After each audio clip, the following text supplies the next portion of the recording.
Hello students.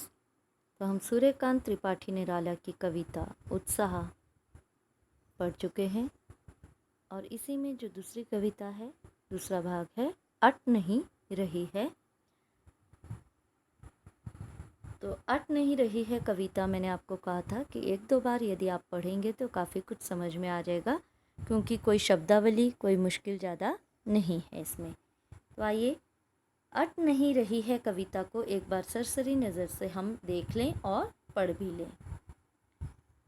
अट नहीं रही है आभा फागुन की तन, सट नहीं रही है। कहीं सांस लेते हो घर घर भर देते हो, उड़ने को नभ में तुम पर कर देते हो।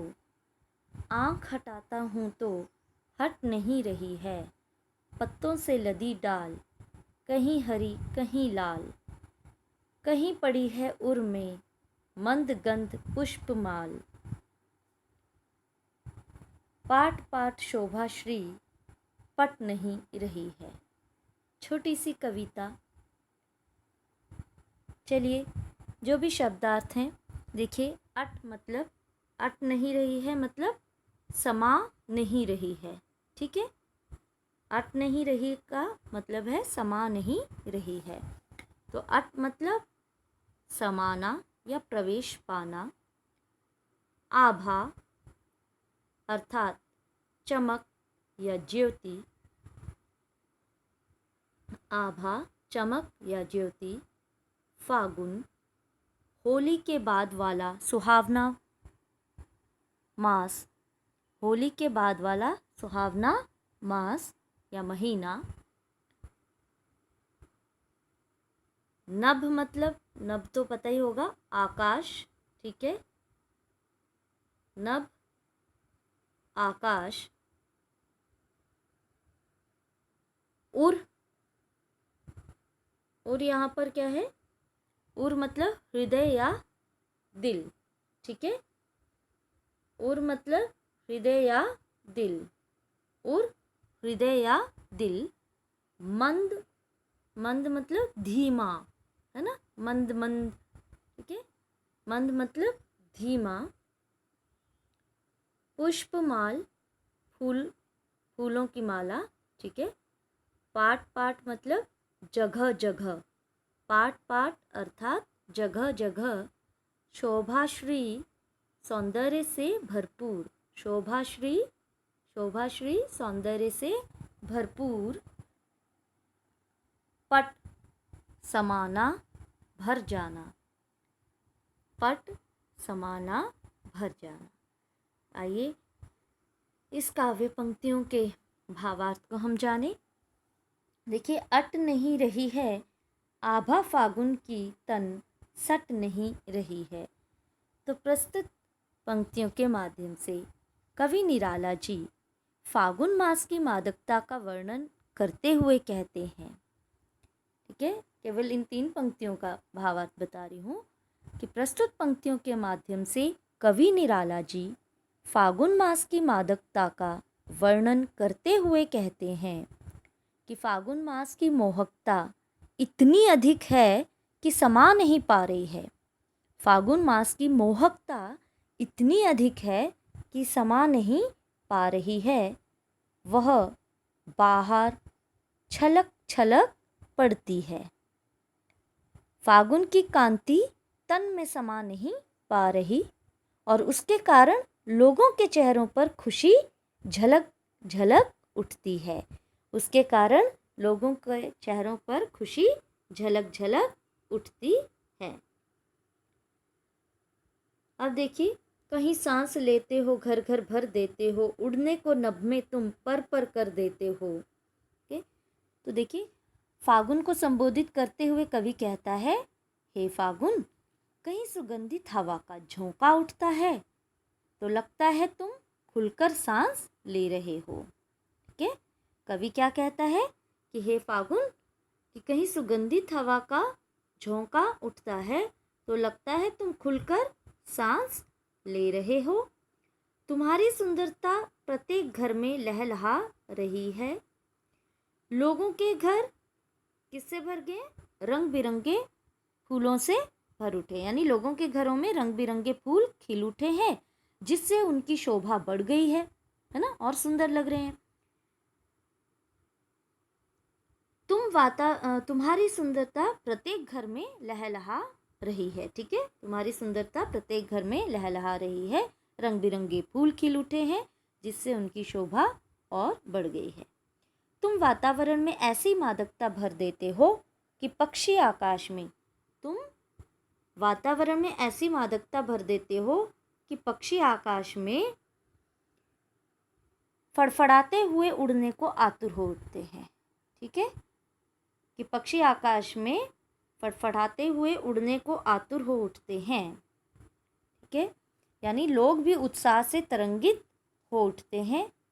तो कवि फागुन को कहता है कि तुम इतने सुंदर हो कि तुम्हें निरंतर देखते रहने को जी चाहता है। ठीक है, यानी आंख हटाता हूँ तो हट नहीं रही है, मतलब कवि फागुन को कहता है, फागुन मास को कह रहा है, फागुन को कह रहा है कि तुम इतने सुंदर हो कि तुम्हें निरंतर देखते रहने को जी चाहता है। तो मैं तुम्हारे सौंदर्य पर से आंख नहीं हटा पाता हूँ, मैं तुम्हारे सौंदर्य पर से आंख नहीं हटा पाता हूँ। अब देखिए, हट नहीं रही है, ये तो हो गया।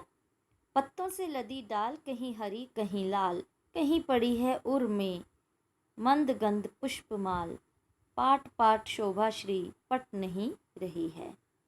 अब फागुन में क्या होता है, देखिए वृक्षों पर नए पत्ते लद गए हैं। ठीक है, कहीं हरे हरे पत्ते उगाए हैं तो कहीं लाल लाल। कहीं वृक्षों के गले में मंद मंद सुगंध वाली फूलमाला दिखाई दे रही है। आशय यह है कि किसी वृक्ष पर सुगंधित फूल उगाए हैं। ठीक है, तो जगह जगह पर सौंदर्य राशि इतनी अधिक खिल उठी है कि वह समा नहीं पा रही, वह सब जगह प्रकट हो उठी है। तो आइए एक बार पूरा हम इसका भावार्थ जान लें।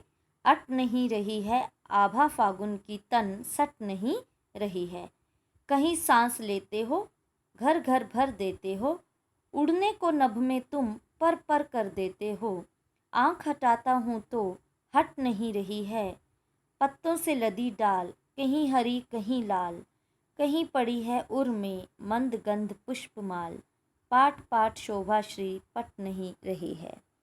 तो देखिए, प्रस्तुत पंक्तियों के माध्यम से सूर्यकांत त्रिपाठी निराला जी फागुन मास की मादकता का वर्णन करते हुए कहते हैं कि फागुन मास की मोहकता इतनी अधिक है कि समा नहीं पा रही है, वह बाहर छलक छलक पड़ती है, फागुन की कांति तन में समा नहीं पा रही है, उसके कारण लोगों के चेहरों पर खुशी झलक झलक उठती है।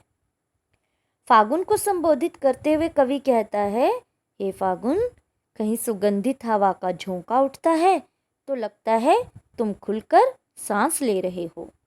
तुम्हारी सुंदरता प्रत्येक घर में लहलहा रही है, लोगों के घरों में रंग बिरंगे फूल खिल उठे हैं, जिससे उनकी शोभा बढ़ गई है। तुम वातावरण में ऐसी मादकता भर देते हो कि पक्षी आकाश में पंख फड़फड़ाते हुए उड़ने को आतुर हो उठते हैं। लोग भी उत्साह से तरंगित हो उठते हैं।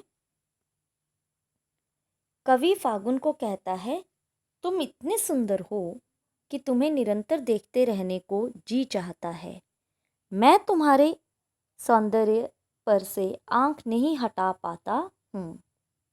फागुन में वृक्षों पर नए पत्ते लद गए हैं, कहीं हरे हरे पत्ते उगाए हैं तो कहीं लाल लाल, कहीं वृक्षों के गले में मंद मंद सुगंध वाली फूलमाला दिखाई दे रही है। आशय यह है कि किसी वृक्ष पर सुगंधित फूल उगाए हैं, जगह जगह पर सौंदर्य राशि इतनी अधिक खिल उठी है कि वह समा नहीं पा रही, वह सब जगह प्रकट हो उठी है। तो आइए इस प्रस्तुत काव्य पंक्तियों में से जो प्रश्न बनते हैं हमारे अट नहीं रही कविता में से, तो वो प्रश्न है, पहला प्रश्न, वह किस समय की शोभा है जिससे कवि की आंख हटाने पर भी नहीं हटती। संक्षेप में बताइए। ठीक है। पहला प्रश्न, वह किस समय की शोभा है जिससे कवि की आंख हटाने पर भी नहीं हटती? संक्षेप में बताइए। दूसरा प्रश्न है, फागुन में कौन सी ऋतु होती है और उसकी क्या विशेषताएं हैं? 2 प्रमुख विशेषताएं लिखिए। तीसरा प्रश्न, मानव के तन पर फागुन की आभा का क्या प्रभाव पड़ रहा है? मानव के तन पर फागुन की आभा का क्या प्रभाव पड़ रहा है? चौथा प्रश्न है, कविता में वसंत ऋतु का वर्णन हुआ है, आप कैसे कह सकते हैं? पांचवा प्रश्न है, आंख शब्द के 2 पर्यायवाची शब्द बताइए। आंख शब्द के 2 पर्यायवाची शब्द बताइए। और छठा प्रश्न है, इस कविता के रचयिता कौन हैं? इस कविता के रचयिता कौन हैं? तो ये 6 प्रश्न मैंने आपसे किए हैं। इस पर आप चिंतन मनन करेंगे और आशा है आप इनके उत्तर भी ढूंढेंगे। कल हम इन प्रश्नों के उत्तर साझा करेंगे और फिर हम पाठ्य पुस्तक के प्रश्नोत्तर की ओर बढ़ेंगे। तो आज के लिए इतना ही, फिर मिलेंगे अगले वीडियो में। Till then bye and thank you.